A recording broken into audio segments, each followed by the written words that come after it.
Am I the jerk for refusing to talk to my ex after she dumped me twice and only reached out when she found out I was planning to buy a house?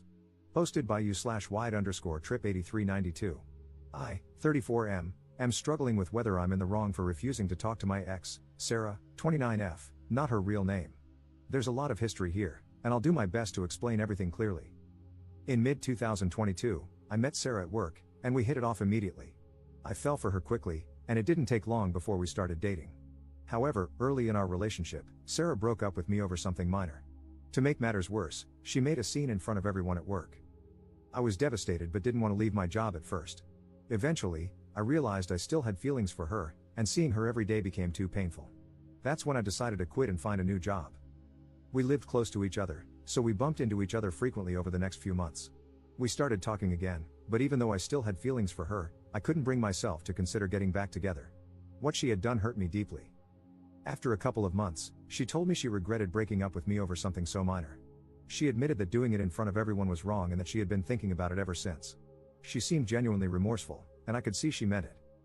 Feeling that her apology was sincere, I asked if she wanted to give our relationship another try. She agreed, and by early 2023, we were officially back together. 1 year later, things were going great. We talked about marriage and building a future together, which made me feel ready to take the next step. I decided to surprise her with a proposal and started working extra hours to save for a house so we could marry not long after. I didn't tell her why I was working so much because I wanted it to be a complete surprise. Then, out of nowhere, she asked for a break. I was blindsided, and when I asked why, she refused to explain. Around the same time, I noticed she had been talking nonstop about a new guy at her workplace. But suddenly, she stopped mentioning him altogether, which made me suspicious.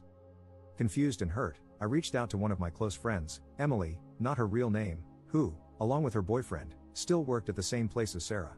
I vented to Emily about what was going on and asked if she knew anything. She said she didn't because she worked in a different department, but she promised to ask around. A few days later, Emily got back to me. She told me that Sarah had been feeling like I was distant lately, especially with me working extra hours and not going out much. Emily said some of Sarah's colleagues had been encouraging her to take a break, claiming I wasn't treating her well and wasn't as invested in the relationship. On top of that, they were trying to match her up with a new guy at work, saying they'd make a better pair. I told Emily about my plans to propose and buy a house for Sarah and me. That was the reason I'd been working so much. I wanted to surprise her with something big. After about 2 weeks, Sarah called me and asked to meet up. I agreed but told her up front that I needed an explanation for why she wanted a break before we could discuss anything else. She brought up how distant I had seemed, saying it made her feel like I wasn't as invested in the relationship anymore. I told her that if she had just talked to me about it, she would have known there was a reason for my behavior, but now, it didn't matter anymore. Then she mentioned the new guy at her workplace. I said his name before she could, and she looked surprised, asking how I knew. I told her I wasn't an idiot. I'd noticed how she suddenly stopped talking about him after bringing him up all the time. She swore that she had never cheated on me. I replied that looking for someone better at the first sign of trouble could be considered cheating by some. At that point, I told her I didn't want to hear whatever else she had to say. Whether or not she wanted to get back together didn't matter, I was breaking up with her regardless. The breakup deeply hurt me. I couldn't bear staying in the same place, so I asked my company for a transfer and used the money I'd saved for the proposal to start over in a new city. While talking to Emily, the friend I had vented to before, she apologized to me. She admitted that she had slipped up and told Sarah about my plans to propose and buy a house. Emily said Sarah broke down crying after hearing that. I appreciated Emily's honesty, but it didn't change what had happened. By mid-December last year, I returned to my hometown to spend Christmas and New Year's with my family. Some friends wanted to organize a party to get everyone together since many of us, myself included, had moved away and were only visiting for the holidays. Sarah was invited too. We barely interacted that night, just a quick hi in passing. At one point, I glanced at her and saw her smiling while chatting with a group of women. That smile brought back so many memories. I realized that seeing her smile still made me feel the same way I did the first time I saw it. I thought to myself, how screwed up am I that I still feel this way? Despite those lingering feelings, I was still sad and deeply hurt by how things had ended. Looking back, I also started to blame myself. I should have paid more attention to how she was feeling. I could have told her about the extra work and why I was doing it. Maybe things would have turned out differently. Later that evening, one of my friends mentioned that Sarah's relationship with the guy from her work had only lasted a couple of months. After the holidays, I planned to return to the city where I now lived. My vacation ended on January 6th, so I decided to leave on Friday. That way, I'd have Saturday to sort everything out at home and prepare for the week ahead, with Sunday to relax before going back to work.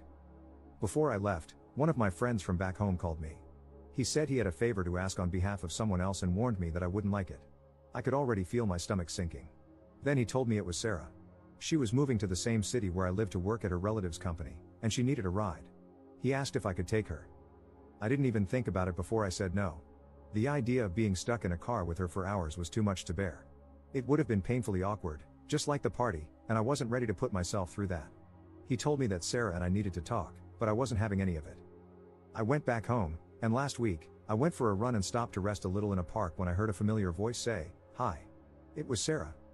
She tried to start a conversation by asking how I was and mentioning that we didn't get a chance to talk at the party, but I cut her off, saying I didn't want to talk to her.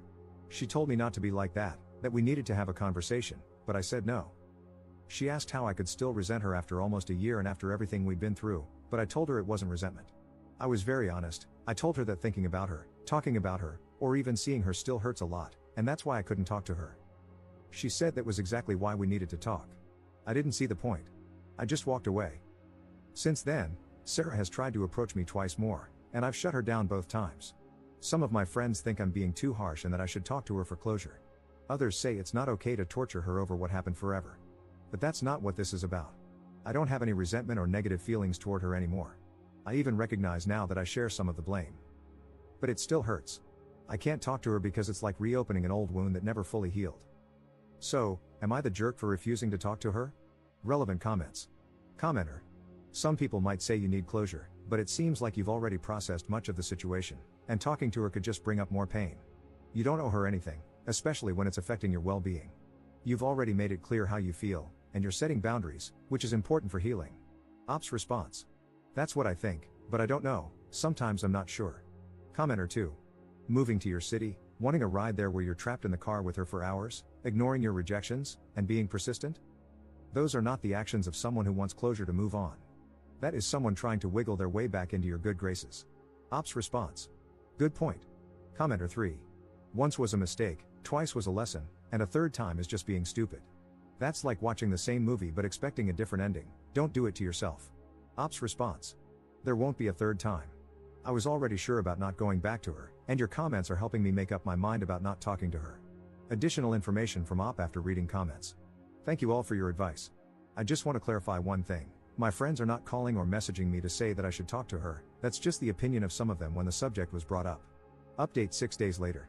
Hey everyone, I wanted to give an update and thank you all for your input. I took the time to read through every comment, and while I didn't respond to all of them, it was only because I didn't have anything to add. I'm truly grateful to everyone who shared their thoughts. It has been incredibly helpful. After reading everything and thinking it through, I've decided to stick to my decision not to talk to Sarah. Something I forgot to mention in my original post, though I did tell a few commenters, is that I blocked her everywhere after we broke up the second time.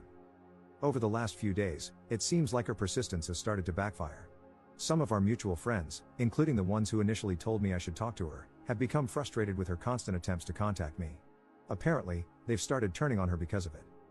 3 days ago, Emily, the friend I vented to back then, made a post on social media about stalkers. She didn't name Sarah, but a lot of people picked up on what she meant. I've also seen several comments on my original post suggesting that Sarah might have been stalking me. Her job in the same city and her coincidental appearance at the park all line up with that theory. For what it's worth, I know her uncle owns a company here, so maybe that really is why she moved. But honestly, it's not my problem, and I'm not going to look into it. Things have been quieter. Friends have dropped the subject, and Sarah hasn't tried to reach out again. That is, until yesterday. I watched the UFC event with some coworkers. When it ended, I was heading to my car when my phone rang. It was one of our mutual friends calling. She said she had been talking to Sarah and asked if she could pass along a message. I sighed but told her to make it quick. The message was simple. Sarah said she understands why I don't want to talk to her. She promised she wouldn't try to reach out again but added that she still thinks we need to talk. She said the door is open if I ever want to. I told my friend I didn't have a message to pass back and asked her not to bring up Sarah again in our conversations. If what Sarah said is true, it's a relief, but I'm not holding my breath. I wouldn't be surprised if she tries something else. Maybe she thinks giving me space will make me go to her, but it won't. That chapter of my life is closed. Right now, I just want to focus on myself.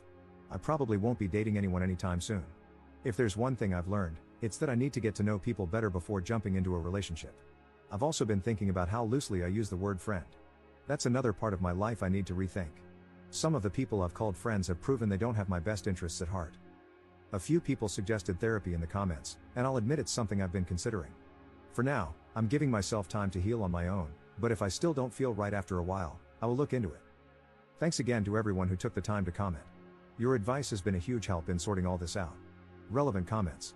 Commenter. This is exactly why monkey branching is a terrible dating practice. It's cheating with extra steps, that's why she keeps pushing. She knows what she did, just like she knows what she lost. Yet, ironically, she's too naive to understand that even if y'all got back together, you wouldn't look at her the same. That's totally understandable. Ops response. You're right, it would not be the same. Commenter 2.